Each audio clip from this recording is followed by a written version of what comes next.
Hello everyone, welcome to Tower Surge. So Tower Surge runs in Blender 2.8, and the first thing to do is to open the towersurge.blend file, and that's Phil. Say hi to Phil.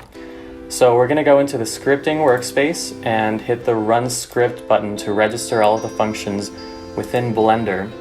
And now if you go into the sidebar and hit the Game panel, now you can see a Play Game button. And if you hover over it, you can see some instructions, and you can pause the video to read the instructions on your own.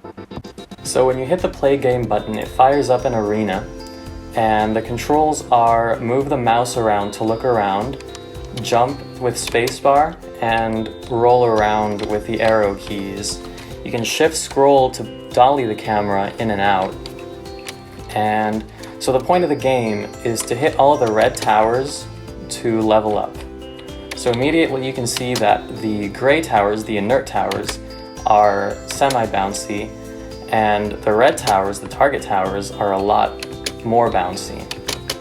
So right now the color is changing because Phil has a jump bake. You can jump twice, and then you can't jump any more times until you bounce again.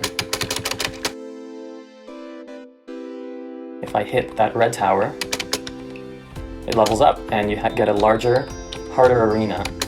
Now you have to be careful to stay within the arena or else you will die, and Phil is very sad. Let's talk about the physics. Tower Surge has its own physics engine programmed into it. It's not using any of Blender's rigid body properties or any of Blender's physics engine.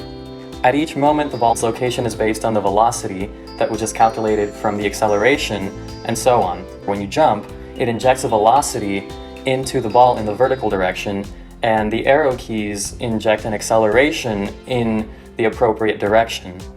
We determine collisions, which we define as an intersection between the ball and the tower. When a collision is detected, we translate the ball upwards to match the platform's height. We flip the sign of the velocity, so if the ball is falling downwards and it bounces, the velocity changes sign and therefore the direction. Let's talk about tower generation.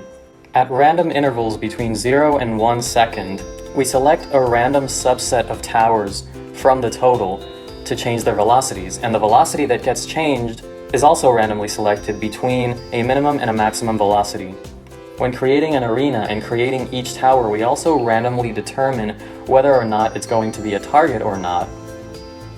Ladies and gentlemen, this is Tower Surge.